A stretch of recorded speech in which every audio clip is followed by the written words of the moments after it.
Hello friends, I am doctor Santpal Sangwan, dermatologist and hair transplant surgeon. और आज एक बहुत ही इंपॉर्टेंट टॉपिक के बारे में हम बात करने जा रहा हूँ, जिसमें बहुत से लोगों को कन्फ्यूजन रहता है जब भी वो सर्जरी कराने जाते हैं। सर, कौन सी टेक्निक करानी चाहिए, कौन सी टेक्निक कॉस्ट इफेक्टिव है, कौन सी टेक्निक से क्या अंतर है, इन टेक्निक से किसको मेरे को फ़ायदा है। तो टेक्निक के बारे में बात करने से पहले सबसे पहले हम बात करते हैं हेयर ट्रांसप्लांट है क्या और इसके क्या क्या स्टेप्स हैं। जैसा कि आप सब जानते हैं, हेयर ट्रांसप्लांट में आपके डोनर एरिया, जो कि जनरली हमारे सिर के पीछे वाला हिस्सा रहता है, बॉडी हेयर्स रहते हैं, वहाँ से हम ग्राफ्ट या बालों को लेके जो आपका बाल्ड पैच रहता है वहाँ पे हम इम्प्लांट कर देते हैं। तो इसमें एक डोनर एरिया होता है, एक इम्प्लांट एरिया होता है। अब इसके स्टेप्स क्या हैं? इसके मेनली 3 स्टेप्स हैं। पहला काम है बालों की हार्वेस्टिंग या ग्राफ्ट को निकालना, जिसको हम एक्सट्रैक्शन बोलते हैं। दूसरा स्टेप है स्लिट्स बनाना, होल बनाना, जिसमें कि हम ग्राफ्ट को इम्प्लांट कर सकें। और तीसरा स्टेप है इम्प्लांटेशन, ग्राफ्ट को जो हम निकाल चुके हैं उनको स्टोर करने के बाद उन स्लिट्स में डालना। तो ये 3 बेसिक स्टेप्स हैं किसी भी हेयर ट्रांसप्लांट के। अब इसी के बेसिस पे बहुत सी टेक्निक्स अलग अलग हैं। मेनली हम कहें तो 2 ही मेन टेक्निक हैं, एक है FUE, एक है FUT। FUT में और FUE में बाकी सब प्रोसीजर लगभग सेम है, बस बालों को निकालने का जो तरीका है, हार्वेस्टिंग का जो मेथड है वो डिफरेंट है। जो FUT है उसमें हम पूरा का पूरा पैच ले लेते हैं आपके सिर के पीछे वाले हिस्से से, जो जनरली 2 से 4 सेंटीमीटर ब्रेड्थ होती है depending upon your scalp size, और 10 सेंटीमीटर से लेके 12 सेंटीमीटर तक उसकी लंबाई हो सकती है। उसमें जितने भी ग्राफ्ट हैं फिर उनको हम माइक्रोस्कोप के नीचे हर एक को अलग अलग सेपरेट करते हैं और फिर वापस स्लिट बनाने के बाद उसको इम्प्लांट कर देते हैं। और जो FUE टेक्निक है इसमें हम एक एक सिंगल ग्राफ्ट को माइक्रोमोटर और पंच की हेल्प से लेते हैं और बाद में स्लिट बना के इम्प्लांट कर देते हैं। तो सबसे पहले FUT की बात करेंगे।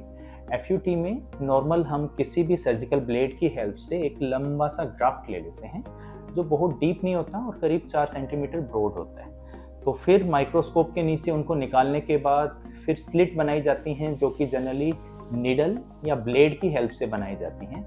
इसको हम स्लिटिंग बोलते हैं। ये किसी भी सर्जरी का सबसे ज़रूरी पार्ट है। इससे क्या होता है कि एग्जैक्टली आपके बालों के एंगल क्या होंगे, कितनी नज़दीक होंगे, उसकी डेप्थ क्या होगी, ये सब स्लिटिंग पे डिपेंड करता है। तो स्लिटिंग सबसे ज़रूरी पार्ट है किसी भी सर्जरी का, और डेफिनेटली ये सबसे एक्सपीरियंस डॉक्टर को ही करना चाहिए।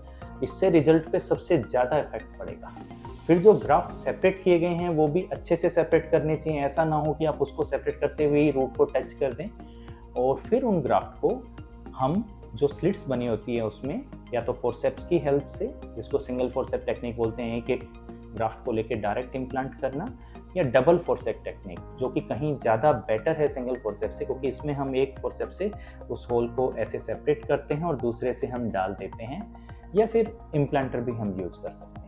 तो ये है FUT। अब FUT के बेनिफिट्स क्या हैं? FUT एक तो एक दिन में हम ज़्यादा से ज़्यादा ग्राफ्ट कर सकते हैं, इसमें समय कम लगता है, इसलिए पेशेंट को थोड़ी सी थकावट भी कम होती है। दूसरा, इसमें थोड़ा सा ज़्यादा एक्सपीरियंस है। बहुत सबसे पहले FUT स्टार्ट हुई थी तो ज़्यादा एक्सपीरियंस है डॉक्टर को, तो जो डॉक्टर बहुत टाइम से FUT कर रहे हैं ज़्यादा बेटर परफॉर्म कर सकते हैं। इवन जिसका डोनर एरिया काफ़ी हल्का है, बड़ा लिमिटेड एरिया, उसमें तो FUT ही हो सकती है, FUE उस केस में पॉसिबल नहीं है। और बहुत से जैसे कईयों में ग्राफ्ट निकालना बड़ा आसान नहीं होता, जैसे कि अफ्रीकन पेशेंट है, उनकी ग्राफ्ट की शेप डिफरेंट है, तो वहाँ पे भी FUT कहीं ज़्यादा बेटर मेथड है FUE के मुकाबले। अब इसके नुकसान क्या हैं? एक तो FUT में सबसे बड़ा नुकसान है इसमें लीनियर स्कार हो जाती है, जो अलग से दिखाई देती है। आप थोड़ा भी छोटे करवा लें बाल तो लीनियर स्कार दिखाई देती है। दूसरा, इसमें हीलिंग थोड़ा डिले होती है, सूचर हमें लगाने पड़ते हैं, बाद में उसे हटाना भी पड़ता है, या तो आप रिजोल्वेबल भी यूज़ कर सकते हैं। उससे पेन ज़्यादा होता है, इन्फेक्शन के चांस भी कई बार बढ़ जाते हैं। दूसरा, उसके सूचरिंग अच्छे से ना किया जाए तो स्कार और बड़ी भी हो सकती है। कई बार वो स्कार तो बनती है और बाद में किसी भी वजह से ज़्यादा ही टाइट कर दी तो वो थोड़ा सा डेहिसेंस जिसको हम बोलते हैं, स्कार और बाद में बड़ी हो जाती है, उसमें इन्फेक्शन भी हो सकती है फ्यूचर में भी। पेन भी इसमें ज़्यादा होता है और ज़्यादा दिन तक रहता है।